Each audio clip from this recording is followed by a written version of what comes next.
Now students, today we will discuss Planck's quantum theory of electromagnetic radiations.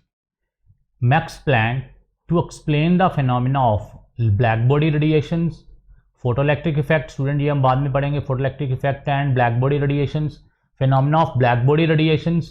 So black bodies are those bodies which emit radiations of all wavelength when heated up. And photoelectric effect gave quantum theory. This theory extended by Einstein. और इस theory को किसने आगे extend किया था? Einstein ने. सो max Planck ने सबसे पहले क्या एक्सप्लेन किया था? Black body radiations and photoelectric effect. ये उसने दी थी, उसने दी थी क्वांटम थ्योरी. फिर उस क्वांटम थ्योरी को आगे एक्सटेंड किया था आइंस्टाइन ने. सो क्या आपकी, if the substance being heated is a black body, so black body is a perfect absorber and perfect radiator. It means it absorbs all the wavelengths when fall over the black body, and it radiates all wavelengths when it is heated up. So if the substance being heated is a black body, the radiations emitted is called, so students उस radiations को क्या बोलेंगे? Black body radiations. किसको बोलेंगे? क्या बोलेंगे? Black body radiations. ये किसने एक्सप्लेन की? सबसे पहले मैक्स प्लैंक ने. और ये थ्योरी जो किसके बेस पे है? क्वांटम थ्योरी के बेस पे. तो उस थ्योरी को क्या बोल दिया? Planck's quantum theory. To explain these radiations, Max Planck put forward a theory known as, उसने क्या थ्योरी फॉरवर्ड की थी? Planks quantum theory. सो उसकी थ्योरी के अकॉर्डिंगली जो पॉस्टुलेट्स हैं वो हम यहाँ पे डिस्कस करेंगे. these are the postulates of Planck's quantum theory. और सोल्यूशन ये आपके एग्जाम में भी आ जाता है, ध्यान से सुनना है. द रेडिएंट एनर्जी, जो इलेक्ट्रोमैग्नेटिक रेडिएशंस की जो एनर्जी है स्टूडेंट, रेडिएट हो रही है. The radiant energy which is emit हो रही है या वो एब्जॉर्ब कर रहा है by black body, is not continuous. Student जो रेडिएशंस, जो एनर्जी है रेडिएशंस, स्टूडेंट वो कॉन्टिन्यूस फॉर्म में नहीं है. Is not continuous but discontinuous in the form of, कौन सी फॉर्म में स्टूडेंट वो एनर्जी ट्रेवल कर रही है? In the form of discrete packets of energy. Student यहां पे डिस्क्रीट का मतलब क्या है? 1 2 3 means it in the form of integers. In the form of integers. हम ये नहीं बोलेंगे 1.2 पैकेट ऑफ एनर्जी ट्रांसफर हुई या 5.6 पैकेट ऑफ एनर्जी ट्रांसफर हुई. क्या बोलेंगे? 5 packets of energy, 7 packets of energy, 9 packets of energy transfer हुई. So the radiant energy which is emitted और एब्जॉर्ब्ड बाय ब्लैक बॉडी, और जो रेडिएंट एनर्जी है स्टूडेंट वो क्या है? एमिट या जो एब्जॉर्ब हो रही है by black body, student is not continuous. वो एनर्जी कॉन्टिन्यूस फॉर्म में एमिट या एब्जॉर्ब नहीं हो रही है, लेकिन कैसे हो रही है? In the discontinuous form. कैसे हो रही है? Discontinuous form. और वो कैसे हो रही है? In the form of small packets of, discrete packets of energy. Energy की फॉर्म में जो रेडिएशंस हैं वो एमिट हो रही हैं या एब्जॉर्ब हो रही हैं, नॉट कॉन्टिन्यूसली. कैसे हो रही हैं? डिसकॉन्टिन्यूसली. कौन सी फॉर्म में? डिस्क्रीट पैकेट्स ऑफ एनर्जी की फॉर्म में. आपकी जो लाइट एनर्जी है स्टूडेंट वो भी क्या है? डिसकॉन्टिन्यूस फॉर्म ऑफ एनर्जी है. आपको लगता है कि लाइट कॉन्टिन्यूसली आपको नजर आ रही है. स्टूडेंट याद रखना है, आपको ये लगता है कि लाइट जो है वो कॉन्टिन्यूस फॉर्म में आपको एनर्जी मिल रही है. स्टूडेंट वो डिसकॉन्टिन्यूस फॉर्म में आपको एनर्जी मिल रही है. आपकी आईज उसको डिटेक्ट नहीं कर पाती, इसलिए आपको लगता है कि जो हमें लाइट एनर्जी नजर आ रही है वो कॉन्टिन्यूस फॉर्म में नजर आ रही है. स्टूडेंट वो कॉन्टिन्यूस फॉर्म में नजर नहीं आ रही होती. वो कैसे नजर आती हैं? इन डिसकॉन्टिन्यूस फॉर्म में. हमारी आईज डिटेक्ट नहीं कर पाती, इसलिए हमें पता नहीं चलता. तो वो जो हमें लाइट एनर्जी मिलती है, जो हम देखते हैं लाइट एनर्जी को स्टूडेंट, वो किसकी फॉर्म में मिलती है? Discrete, small discrete packets of energy की फॉर्म में. जो लाइट आप देखते हो स्टूडेंट वो क्या है? वो डिस्क्रीट पैकेट्स ऑफ एनर्जी है. ठीक है स्टूडेंट. और वो डिस्क्रीट पैकेट्स ऑफ एनर्जी आपको कैसे मिल रही हैं? डिसकॉन्टिन्यूस मैटर में मिल रहे हैं. Actually speed of light is very large, 3 × 10⁸ metre पर सेकेंड. मतलब एक सेकेंड में स्टूडेंट वो 300 मिलियन मीटर्स डिस्टेंस ट्रेवल करती है, तो आपकी आईज कैसे डिटेक्ट करेंगे स्टूडेंट इतनी फास्ट वेलोसिटी ऑफ लाइट को? सो दैट्स वाई, लेकिन वो जो लाइट ट्रैवल करती है स्टूडेंट, वो कौन सी फॉर्म में ट्रैवल करती है? डिसकंटिन्यूअस फॉर्म में ट्रैवल करती है, कॉन्टिन्यूस फॉर्म में ट्रैवल नहीं करती। और जो आपकी इलेक्ट्रोमैग्नेटिक रेडिएशंस हैं, फॉर एग्जांपल लाइट रेडिएशंस हैं, रेडिएंट एनर्जी है, कोई भी रेडिएशंस हैं, चाहे वो अल्ट्रावायलेट लाइट है स्टूडेंट, वो कैसे आपके पास आ रही हैं, कैसे आप उसको देख पा रहे हो, कैसे महसूस कर रहे हो? In the form of small discrete packets of energy की फॉर्म में, discontinuously, not continuously. Each such packet of energy is called quantum. Student जो एक पैकेट ऑफ एनर्जी है जो आप देख रहे हो वो क्या है, उसको क्या बोलते हैं स्टूडेंट? क्वांटम। क्या बोलते हैं? सो quantum is the one packet of energy, जो आप एनर्जी देख रहे हो डिसकंटिन्यूसली, पैकेट ऑफ एनर्जी देख रहे हो, उस एक पैकेट ऑफ एनर्जी को स्टूडेंट क्या बोलते हैं? Quantum. In case of light, अगर वो लाइट की फॉर्म में आपकी इलेक्ट्रोमैग्नेटिक रेडिएशंस हैं, तो उस क्वांटम ऑफ एनर्जी को बोलेंगे photon. So photon is a quantum of energy, मतलब packet of energy. Photon is a packet of energy, one packet of energy, जो कैसे ट्रेवल कर रहा है? Discontinuously, not continuously. ठीक है स्टूडेंट, अगर वो लाइट है आपकी इलेक्ट्रोमैग्नेटिक रेडिएशंस, तो उसी क्वांटम को स्टूडेंट क्या बोलेंगे? Photon. Quantum means packet of energy, quantum means packet of energy. So photon भी क्या आ गया student? Photon is also a packet of energy. Photon is a packet of energy that transmit, कैसे transmit हो रहा है? डिसकंटिन्यूसली। ठीक है स्टूडेंट, सो दो पोस्टुलेट्स हो गए। पहला पोस्टुलेट्स जो आपका फॉर एग्जांपल फोटोन्स हैं, क्वांटम है, लाइट एनर्जी है, पैकेट ऑफ एनर्जी है, discrete packet of energy student, वो कैसे ट्रांसमिट हो रही है? Discontinuously but not continuously. और जो पैकेट ऑफ एनर्जी उनको हम क्वांटम बोलते हैं। अगर हम लाइट की बात करेंगे, इलेक्ट्रोमैग्नेटिक रेडिएशंस की बात करेंगे, तो उसी क्वांटम ऑफ एनर्जी को क्या नाम दे दिया हमने? फोटोन। ठीक है स्टूडेंट, अब कह रहा है energy of each quantum is directly proportional to the frequency of radiations.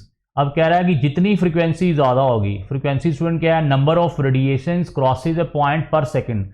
अब जितनी नंबर ऑफ वेव्स एक सेकंड में किसी पॉइंट को क्रॉस करेंगी, तो इसका मतलब जितनी ज्यादा नंबर ऑफ वेव्स किसी एक पॉइंट को क्रॉस करेंगी स्टूडेंट, इसका मतलब उस रेडिएशंस की एनर्जी भी क्या होगी? ज्यादा होगी। सो क्या रिलेशन आ गया? First relation, energy, radiation energy, radiant energy, जो energy of electromagnetic radiations emit हो रही हैं या वो अब्जॉर्ब कर रही हैं, वो किसके डायरेक्टली प्रोपोर्शनल है? फ्रीक्वेंसी के। तो फ्रीक्वेंसी क्या थी? Number of waves crossing A point पर सेकंड। जितनी नंबर ऑफ वेव्स किसी पॉइंट को एक सेकंड में ज्यादा ट्रेवल करेंगी, क्रॉस करेंगी, इसका मतलब नंबर ऑफ वेव्स ज्यादा होंगी, तो उस रेडिएशंस की एनर्जी भी क्या होगी? ज्यादा होगी। So first relation is energy is directly proportional to frequency of electromagnetic radiations, and this is a constant. E is equal to h nu. H is a constant of proportionality and this constant of proportionality is called Planck's constant. So इसको क्या नाम दे दिया हमने? Planck's constant. ये इसी के नाम पे ऊपर पड़ गया, जो क्योंकि ये थ्योरी हमने ये थ्योरी हमको किसने दी थी? मैक्स प्लैंक ने। तो ये जो कांस्टेंट है आपका, वो उस कांस्टेंट का क्या नाम रख दिया हमने? Planck's constant. तो इसकी वैल्यू स्टूडेंट कितनी है? 6.626 इंटू 10⁻⁻34। ये कांस्टेंट है, इसलिए इसकी वैल्यू कांस्टेंट रहेगी। 6.626 10⁻⁻34 जाउल्स सेकेंड। तो यूनिट्स क्या है इसके? Joules second. वो हम अभी देखते हैं, इसमें मैं बताता हूँ आपको यूनिट से जाउल सेकेंड कैसे आए। पहले आप ये देख लीजिए एनर्जी। एनर्जी क्या student? Directly proportional to frequency. E क्या आ गया स्टूडेंट? H nu. और स्टूडेंट आप ये पढ़ चुके हो पिछले केस में, न्यू इज इक्वल टू क्या है? सी ओवर लैम्डा। तो स्टूडेंट आपका ई क्या आ गया? एच। न्यू की वैल्यू क्या है? सी ओवर लैम्डा, जो आपने पिछले लेक्चर में देखी थी। ई क्या आ गया? H c over lambda. ठीक है स्टूडेंट, अब आप हम इसके यूनिट्स देखें। E is equal to h nu. Student energy के यूनिट्स क्या होते हैं? SI unit joules. एच के हमने निकालने हैं और फ्रीक्वेंसी के क्या स्टूडेंट? पर सेकंड। सो स्टूडेंट एच के यूनिट्स क्या आ गए, ये पर सेकंड उधर जाके क्या हो जाएगा स्टूडेंट सेकंड। तो ऐसा यूनिट ऑफ प्लैंक्स कांस्टेंट क्या आ गया स्टूडेंट जूल सेकंड, क्या आ गए जूल सेकंड। फिर से देख लीजिए E is equal to h nu, h के यूनिट्स हमने निकालने हैं, एनर्जी के क्या यूनिट्स हैं ऐसा यूनिट जूल, और फ्रीक्वेंसी के क्या हैं पर सेकंड, क्योंकि frequency the number of waves crosses the point पर सेकंड, तो उसके यूनिट्स क्या आ गए पर सेकंड। उधर जाके स्टूडेंट इसकी पावर ये -1 या उधर जाके क्या हो जाएगी +1, तो ये एच के यूनिट्स क्या आ गए जूल पर सेकंड।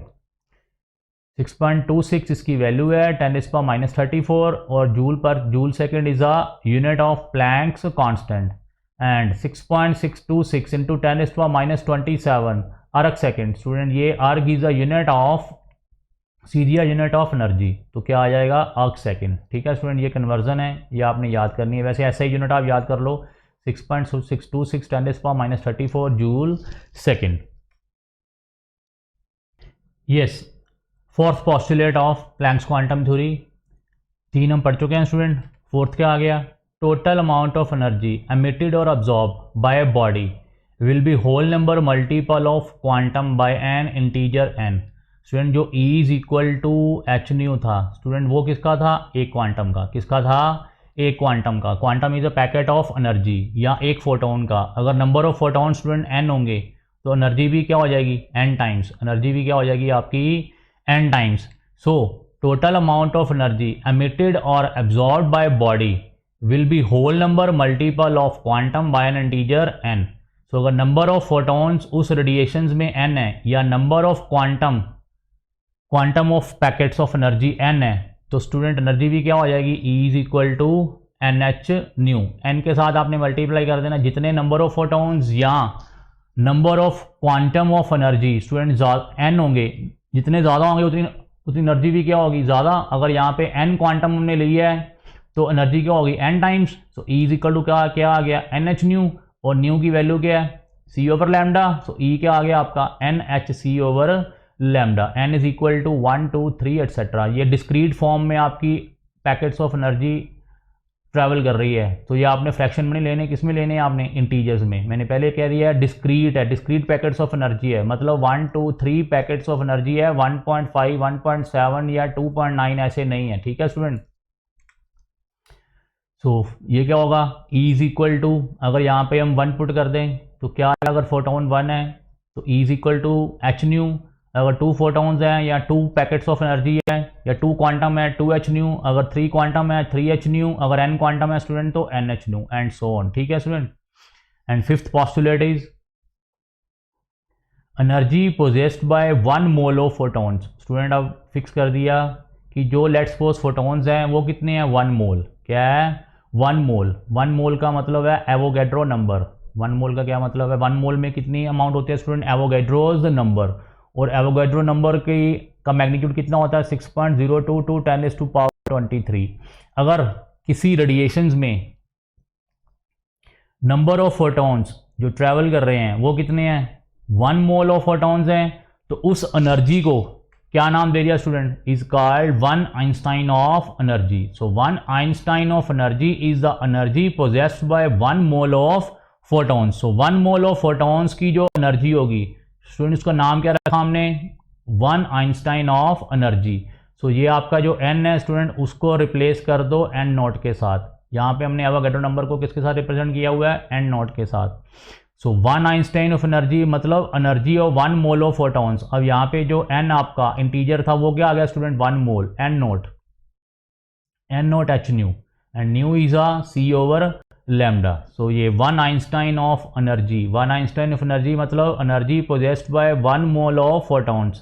क्या आ गया 1 mole of photons 1 Einstein of energy, E naught is equal to NH nu और n naught HC over lambda. ठीक है स्टूडेंट, सो ये आपकी प्लैंक्स क्वांटम थ्योरी ओवर हो गई स्टूडेंट। अब नेक्स्ट आपका आएगा बोहर्स मॉडल ऑफ एटम, ये हम नेक्स्ट लेक्चर में डिस्कस करेंगे। थैंक्स।